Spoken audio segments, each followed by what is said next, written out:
on, then plan for surgery. Okay, now we also talked about lens-based surgeries for keratoconus patients, surgeries like the ICL and the cataract surgeries.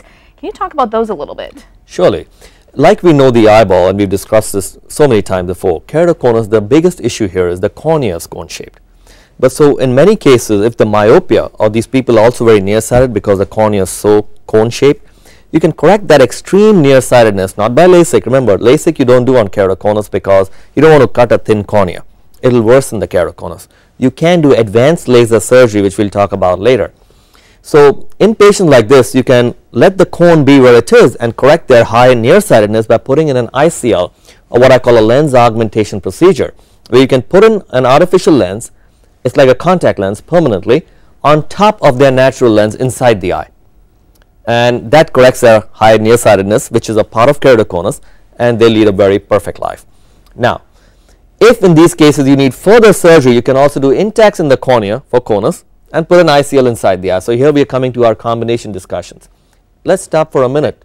Since we are talking about the lens in the eye, these keratoconus is also prevalent in patients who have lived their life with keratoconus, and now they're at the age or stage where they have a cataract. Even these patients need to be designed in their surgery so we can have them seeing. For example, we have a Mary here today. You can literally, while doing their cataract, select a lens that corrects not only their cataract, meaning the cloudiness, also corrects their astigmatism. It's called a Toric IOL, or Toric Lens Implant.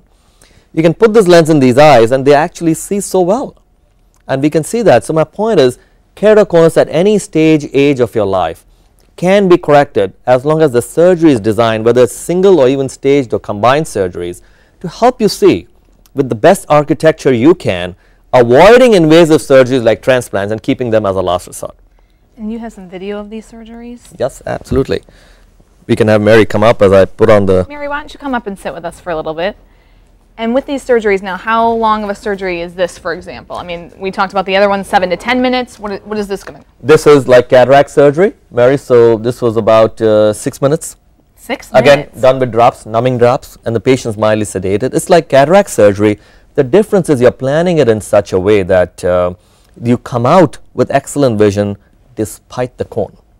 That's the whole concept here. While you're getting that video up, Mary, can you just tell me a little bit about why you chose to go to Dr. Gulani? Tell me how you came about finding him. Okay, well, I've had keratoconus in my eye many years. It developed over many years, and my optometrist, well, actually, then I developed cataracts, and so my optometrist recommended that I should go to Dr. Gulani really for cataract surgery, which I did. And so after him examining my eyes thoroughly and evaluating my eyes, he just, of course, saw the keratoconus right away.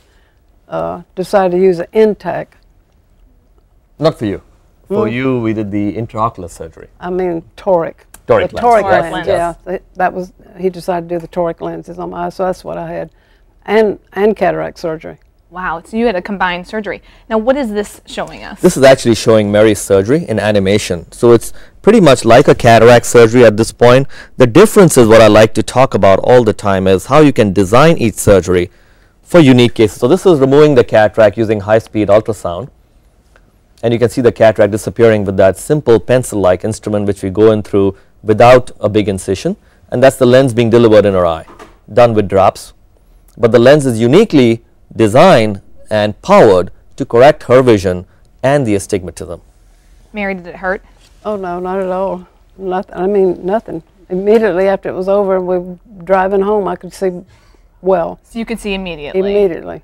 Even in the surgery center, actually. I knew that once it got the cataracts off and got that cloudy look out of my vision, that would be better. But I didn't dream that my vision would be so improved. I just thought I'd get rid of the cataract. But on the way home, I thought, everything is greener and brighter and straighter, and I just couldn't believe it. And every day I would find some little something I hadn't been able to see well before that I could see now. That's amazing. For instance, filing my fingernails. I picked up an emery board the other day, and I expected to do one of these, you know, and I realized, well, I'm just seeing real well to file my own fingernails. That's excellent. And even to read. The reading is much better, much better. And so it improves your quality of life. Oh, sure. Yeah, and I've had this for years, put up with it with glasses for years, and the only thing that seemed to be done to help me was just keep changing the lenses in my glasses until finally there was no more change to be made. Well, thank you very much, Mary, for joining us. I appreciate it. And we talked about, you know, combining all these surgeries, and that's what you're doing. You do combine a lot of surgeries with the Intacs, or in her case, the cataract surgery and the toric lens, correct? Yes. And then what kind of, Thank you, Mary. when you combine all these surgeries, how much